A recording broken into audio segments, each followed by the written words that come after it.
कहते हैं हर ताज के नीचे एक दिल धड़कता है। पर कभी कभी ताज का बोझ इतना भारी होता है कि दिल की आवाज सुनाई नहीं देती। महल में शादी सभा लगी है, राजा अपने सिंहासन पर बैठा है, मंत्री सिपाही और दरबार सब हाजिर है। मंत्री: महाराज, प्रजा में असंतोष बढ़ रहा है। बारिश नहीं हुई है, फसलें सूख गई है, लोग भूखे हैं।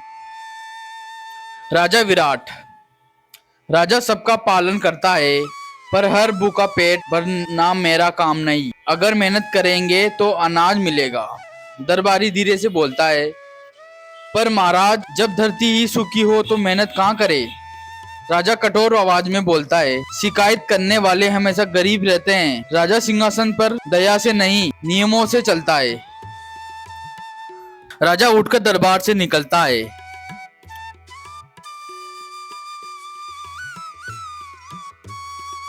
गरीब का झोपड़ा। झोपड़ी में रामा नाम का गरीब किसान बैठा है। उसकी पत्नी सीता और अर्जुन भूखे हैं। सीता: रामा, 3 दिन से कुछ नहीं खाया, बच्चे की हालत देखो। रामा: कल दरबार जाऊंगा, राजा से विनती करूंगा, शायद दया आ जाए। अर्जुन: पिता, राजा बड़े लोग हैं, वो हमारी बात सुनेंगे।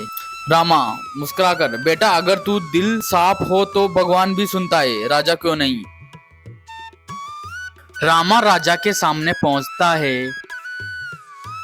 रामा झुककर: महाराज, खेत सूख गए हैं, बच्चे भूखे हैं, कुछ अन्न की सहायता मिल जाए तो बड़ी कृपा होगी। राजा ठंडी हंसी के साथ: हर कोई याचना लेकर आता है, मेहनत छोड़कर भीख मांगना आसान है। रामा: महाराज, मैंने मेहनत की है, पर धरती ने साथ नहीं दिया। अब मैं आपकी प्रजा हूँ, प्रजा समान आपकी शरण में आया हूँ। राजा कठोर होकर: जाओ, मैं दया नहीं बांटता, न्याय देता हूँ। राज्य में कोई भूखा नहीं रहेगा। अगर तुम भूखे हो तो तुम्हारी गलती है। राजा मुड़कर चला जाता है। रामा की आंखों में आंसू हैं। कभी कभी राजा अपने सोने के ताज में इतना खो जाता है कि उसे प्रजा की रोटी की कीमत समझ नहीं आती। राजा को नींद नहीं आती। सपने में वही गरीब आदमी आता। रामा की आवाजें सपने में गूंजती। महाराज, आपने हमें दया नहीं दी, पर क्या आपने इंसानियत भी खो दी।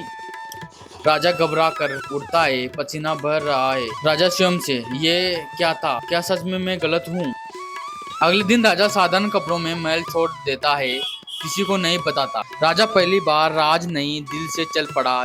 ये यात्रा उसे ताज से बड़ा कुछ दिखाने वाली थी। राजा साधारण आदमी बनकर गांव में घुस रहा थे। रामा वही एक सूखी जमीन पर काम कर रहा है। राजा आम आदमी की तरह: भाई, इतनी सूखी जमीन पर क्यों मेहनत कर रहे हो। रामा मुस्कुराकर: मेहनत करना मेरा धर्म है, भगवान चाहे तो यह मिट्टी भी अनाज बन जाएगी। राजा हैरान होकर: अगर राजा ने मदद नहीं की तो। रामा: राजा हमारा भगवान है, शायद उसकी कोई मर्जी होगी। कैसे से पेट नहीं भरता, उम्मीद से भरता है। राजा चुप हो जाता है, आंखें भर आती है। राजा रामा के साथ रहने लगता है। रामा उसे खाना बांटता, भले खुद भूखा हो। राजा: तुम खुद भूखे रहकर मुझे खिलाते हो। रामा: मेहमान भगवान का रूप होता है, भूखा रहकर भी सेवा में सुख है। राजा आंखों में आंसू: तुम गरीब नहीं, असली अमीर हो तुम।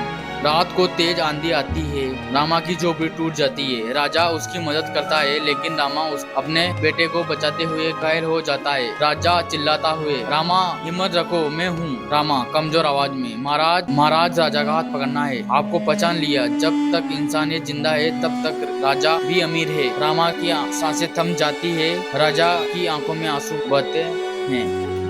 राजा वापस महल लौटता है, दरबार बुलवाता है। राजा भावुक होकर: आज से किसी भी गरीब को भूखा नहीं रहना पड़ेगा।